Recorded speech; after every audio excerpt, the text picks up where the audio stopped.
നമസ്കാരം, ഞാൻ മനോജ് നെടിയാക്കൽ. പുതിയൊരു വീഡിയോയിലേക്ക് എല്ലാവർക്കും സ്വാഗതം. പൈനാപ്പിൾ വില താഴേക്ക്. പുതിയ വില കേട്ടിട്ട് കർഷകർക്ക് സങ്കടം സഹിക്കാൻ കഴിയുന്നില്ല. അത്രയ്ക്ക് വില താഴ്ന്നിരിക്കുകയാണ്. ഒരു മാസം മുമ്പ് കിലോയ്ക്ക് 60 രൂപ, ഇപ്പോൾ വെറും 30 രൂപ മാത്രമേ ഉള്ളൂ. പൈനാപ്പിൾ വില കുത്തനെ ഇടിയുന്നു. ഒരു മാസം മുമ്പ് കിലോയ്ക്ക് 60 രൂപ വിലയുണ്ടായിരുന്ന സ്ഥാനത്ത് ഇപ്പോൾ 30 മുതൽ 33 രൂപ വരെയാണ് കർഷകന് ലഭിക്കുന്നത്. അതും വലിയ അളവിൽ, കുറഞ്ഞത് അര ലോഡെങ്കിലും നൽകിയാൽ മാത്രമാണ് കിലോയ്ക്ക് ഈ വില കിട്ടുക. പഴുത്തതിനാണ് ഈ വില ലഭിക്കുന്നത്. വിളഞ്ഞ പച്ച പൈനാപ്പിളിന് കിലോയ്ക്ക് 30 രൂപയിൽ താഴെയാണ് വില. ചെറിയ കഷണങ്ങളാക്കി മുളക് പൊടിയും മസാലയും ചേർത്ത് കേരളത്തിന് വെളിയിലെ വിൽപ്പനയ്ക്കായാണ് ഇവ കൊണ്ടുപോകുന്നത്.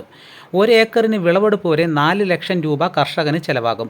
കിലോയ്ക്ക് 50 രൂപയെങ്കിലും കിട്ടിയാലേ നഷ്ടമില്ലാതെ പോകാൻ കഴിയൂ.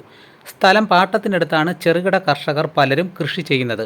ഇവർക്ക് ഇപ്പോൾ കിട്ടുന്ന വില പണിക്കൂലിക്ക് പോലും തികയുന്നില്ല. റബ്ബർ തൈ വയ്ക്കുമ്പോൾ ഇടവിളയായി കൈതകൃഷി ചെയ്തിരുന്ന ഹാരിസൺ മലയാളം പ്ലാന്റേഷൻ, കല്ലേലി, ചെങ്ങറ തോട്ടങ്ങളിലും AVTയുടെ രാജഗിരി എസ്റ്റേറ്റിലും വ്യാപാരികൾ നേരിട്ടെത്തിയാണ് പൈനാപ്പിൾ ശേഖരിക്കുന്നത്.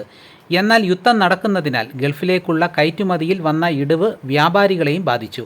യുദ്ധം വൻതോതിൽ പൈനാപ്പിൾ എടുത്തു കൊണ്ടുപോകുന്നത് കുറയാനിടയാക്കി. അടുത്തിടെയുണ്ടായ ഏറ്റവും കുറഞ്ഞ വിലയാണ് ഇപ്പോൾ പൈനാപ്പിളിന് ലഭിക്കുന്നത്. അതിരിങ്കൽ, മാങ്കോട് എന്നിവിടങ്ങളിൽ വ്യാപകമായി പൈനാപ്പിൾ കൃഷിയുണ്ട്. വിളവെത്തിയ പച്ച പൈനാപ്പിൾ കൂടുതലായി പോകുന്നത് ഡൽഹി, ജയ്പൂർ എന്നിവിടങ്ങളിലേക്കാണ്. ഇവിടെയുണ്ടായ കനത്ത മഴയും കേരളത്തിൽ പൈനാപ്പിൾ കർഷകർക്ക് തിരിച്ചടിയായി. റബ്ബർ തൈ നടുമ്പോൾ ആദ്യ 3 വർഷം വരെ ഇടവിളയായി പൈനാപ്പിൾ കൃഷി ചെയ്യുന്നത് റബ്ബർ കർഷകർക്ക് സാമ്പത്തിക നേട്ടം നൽകുന്നതിനാലാണ് പലരും ഇടവിളയായി പൈനാപ്പിൾ തിരഞ്ഞെടുക്കുന്നത്. ഇതോടുകൂടി വീഡിയോയുടെ പൂർണ്ണമാകുന്നു. എല്ലാവരും ലൈക്ക് സപ്പോർട്ട് ചെയ്യണം. ആദ്യമായിട്ടാണ് ചാനൽ കാണുന്നതെങ്കിൽ സബ്സ്ക്രൈബ് ചെയ്യാൻ മറക്കരുത്. നിങ്ങളുടെ അഭിപ്രായങ്ങൾ കമൻറ്റായിട്ട് രേഖപ്പെടുത്തണം. ഈ വീഡിയോ എല്ലാവർക്കും ഒന്ന് ഷെയർ ചെയ്ത് കൊടുക്കണം. മറ്റൊരു വീഡിയോയുമായിട്ട് ഉടനെ എത്താം. എല്ലാവർക്കും എൻ്റെ നന്ദി.